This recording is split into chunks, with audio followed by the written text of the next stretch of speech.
आम्ही सातत्यानं door to door नगरसेवकांच्या भेटी ह्या सर्व आमचा प्रचार सुरू होता। यातच पक्षातर्फे ज्या गोष्टी मांडणं केल्या पाहिजे होत्या, काँग्रेसचं जे अपेक्षित होतं त्या पद्धतीने त्यांना सर्व प्रस्ताव देण्यात आला आहे। आणि काँग्रेसची नेहमीची सवय आहे, प्रदेशला विचारतो, दिल्लीला विचारतो, गल्लीला विचारतो, यात त्यांचा जो वेळ चाललेला आहे निर्णय त्यांना घ्यायचा आहे।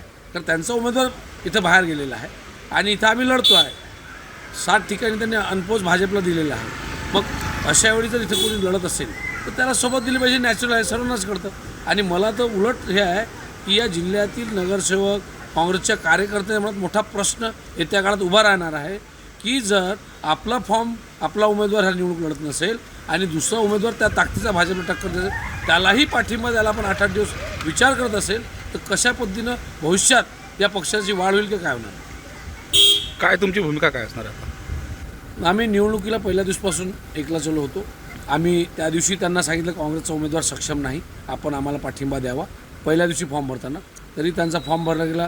तिसऱ्या दिवशी त्यांचा उमेदवार हा नागपूरचा होता, नागपूरला चालला गेला, त्याची निवडणुकीची कोणती रणनीती नाही।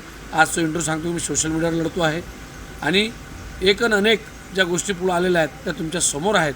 सर्व लोकांनी कशा पद्धतीचं वातावरण याच्यात केलेलं आहे, त्यात खरा काँग्रेस कार्यकर्ता, खरा काँग्रेस नगरसेवक त्याच्या मनात दुःख आहे की आपण जेवढ्या मोठ्या निवडणुकीची रणधुमाळी सुरू असताना कशा पद्धतीने आपण मागे हटतो आहे, ज्याच्यावर त्यांना कुठेतरी मंथन करावं लागेल। काय आशा सोडली तुम्ही काय मग तुम्हाला पाठिंबा? नाही, शेवटी निवडणूक ही निवडणूकसारखी झाली पाहिजे।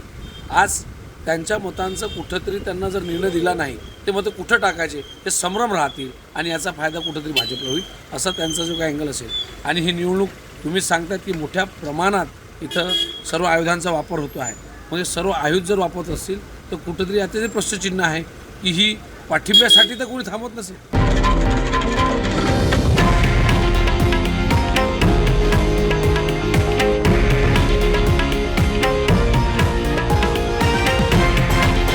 हे आहे देशातील नंबर 1 न्यूज नेटवर्क आणि आपण पाहत आहात TV9 मराठी, एकमेव।